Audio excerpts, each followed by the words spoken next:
So it's the same procedure, the solution-focused approach that you apply to your, that you apply to your therapy, that you applied it's exactly the same therapy. Situation. Yes. And obviously the important things were look at their basic needs of everyone. So the basic needs of the parents as well as of the children. So is this specific young person that's doing antisocial behaviour, are they doing it, say, because it's exciting? Are they doing it because it gives them something to do because or else they'd be bored? Are they doing it because it's something they can control in their life? Yeah. You know, what needs are being met by the bad behaviour? Yeah. What else do they like in their lives that can meet those needs instead? So do they play football? And they find football exciting, but they only play football once a month. So what you end up doing is being able to come up with interventions that are nothing to do with the problem. So say somebody offends because it's exciting, and they play football because it's exciting, and they play football once a month, but they offend nearly every day. So what you do is the parent can encourage them to play football nearly every day, and they don't need to offend, because now that need is being met fully by the football, not needing to get it met by the offending. So it's looking at the basic needs, and likewise with the parents, what's the dynamics there, what needs are being met? Are the parents, in a sense, causing some of the problems because they're craving attachment with the child? So they're wanting more attachment than the child's wanting, or is the parent feeling quite down and depressed, and is that having an influence on what's going on, that they're not handling situations or sticking to boundaries or whatever because of the fact that they're so focused on just being depressed because perhaps they don't feel they've got any ambition or anything in life, so they end up depressed because of that. Or lost contact with their abilities. So whatever it happens to be, it's a case of you're looking at that, you're trying to find out, explore basic emotional needs. You're then looking at the whole solution-focused stuff. So with them, you're trying to find out, well, what is it they actually want in real terms? So if they had this life they want, what does it look like? What does it sound like? What does it feel like? What do others notice?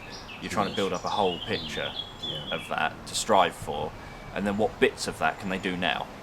So if it's, I'd be smiling more, can you start smiling more now? So at least you're doing a bit of it. So even if it's not linked to anything specific, you can encourage someone to start doing some of that now. But you're not being... I think there's two different types of solution-focused people. There's some that ignore everything. So somebody could say to you, I'm so deeply depressed, everything's really bad, everything's going really horrible in my life.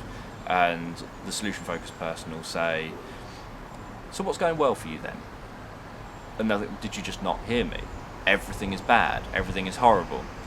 Whereas there's another type of solution-focused worker, which is what I prefer to do, which is being solution-focused rather than doing solution-focused. So you've got the two different things. You've got doing solution-focused, which is, here is a bunch of techniques. So I am going to ask you, so when's it good? I'm going to ask you, what do you want? I'm going to ask you, if you woke up tomorrow and a miracle had happened, what's that going to look like for you? Then you've got the being solution-focused, which is, right, we're just going to have a general trend forward rather than backwards. So the whole point is that it doesn't matter if someone says something negative, that sounds like it's really difficult for you. So what needs to change for us to be able to move this forward? So you're back forward again. Or that sounds like it's really difficult for you, how did you cope? So if they're not ready to move forward yet, you look at how did you cope? So what you're doing is you're finding strengths and positives that you'll be able to use to move forward. Because they'll say, well, normally the answer is, I didn't cope. So, oh, you didn't cope. So how on earth do you manage to be here talking to me today then? If you didn't cope, how have you managed this long? Because I'm really impressed that you've done that. And so you're looking for their strengths, and then those strengths can help you to move forward. But what you're not doing is saying, that sounds like it was horrible, tell me more. And then so you're not emphasising any of that aspect of it at all? No, you're not dwelling on it. What you're doing is you're saying, I'm willing to acknowledge that actually that does sound really challenging for you. That doesn't sound like it was a good experience. It sounds like it was really difficult for you. What we want to know is how we can move things forward, what needs to change. So I love that approach myself. Yes. So it's very focused on the individual. It's not about me. It's not me trying to prove how wonderful I am or anything. It's focused on the individual and just looking at, okay, so what do you need to be doing differently? But as I say, it's being solution focused, not doing solution focused. Yeah. There are so many therapists that just so eager they can't wait to put their new skills into action, which in a way can't be all that helpful in a lot of situations.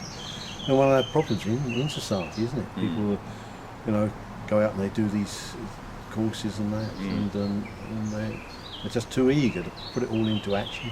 In actual fact, try to control their client instead of taking that approach.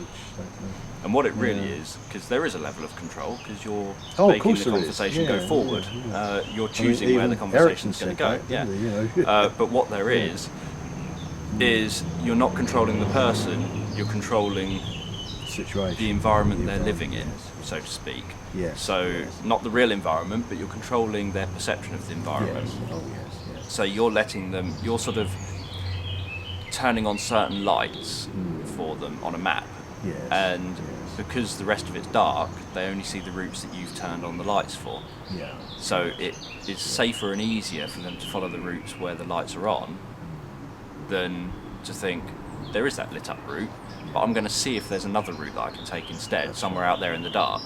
That's the difference between, Carl Rogers and Ericsson, wasn't it? Well, Carl Rogers, and initially he thought that you just needed to really be a listening ear, just to listen. Someone that would listen and reflect things back, and eventually they'll find their answer.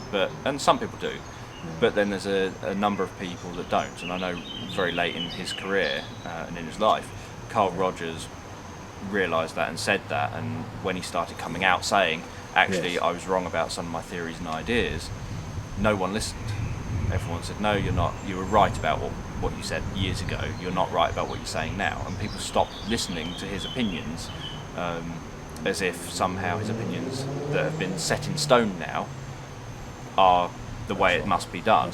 And obviously that's, again, I'm a huge believer in flexibility and in the fact that no two people are ever alike. No. And so with one person I might have to be very direct, and there might be someone that just, even with the solution focused stuff, there might be someone that just needs me to tell them what to do, that comes to me and says, I just need you to tell me what to do. Yeah. And I'd be stupid to then start going all around the houses instead of telling them what to do. If that's what they've said they need, I should at least give it a go. Yeah. And if it doesn't work, then we'll do things a different way. But if someone says this is what would work for me, is someone telling me what to do, well then I'm going to give it a go, because that might be the simple answer. So, I mean, as far as I remember, this is what Ericsson said, that you do in his set therapy there's a lot of direct intervention. And that's the thing, a lot of people talk about his therapy being very indirect, but his view was it's directive. Yes. Everything he does has a direction. Yeah. That direction is towards wellness, towards health, towards happiness, towards achieving resolution of whatever your complaint happens to be. Yeah. In some people that can be very brief, and brief therapy is actually therapy done in the briefest number of sessions. It doesn't mean therapy done in 1 session, therapy done in 3 sessions, therapy done in 6 sessions. It means for that individual, it was done in the briefest amount of time. So you didn't waste sessions exploring things that have nothing to do with moving forward. You spent sessions doing what is going to move things forward. It could be that one client could be in therapy for a year or 2 years or whatever. But for them, that is as brief as it can be done. It could be someone else comes to you and in one session they get exactly what they need, and that's it. That's the end of it. They've moved on. They don't need to come back. So it's... Because such a large amount of it depends on the interrelationship between not only the client, and but their surroundings. You only get feedback when they come back for a session.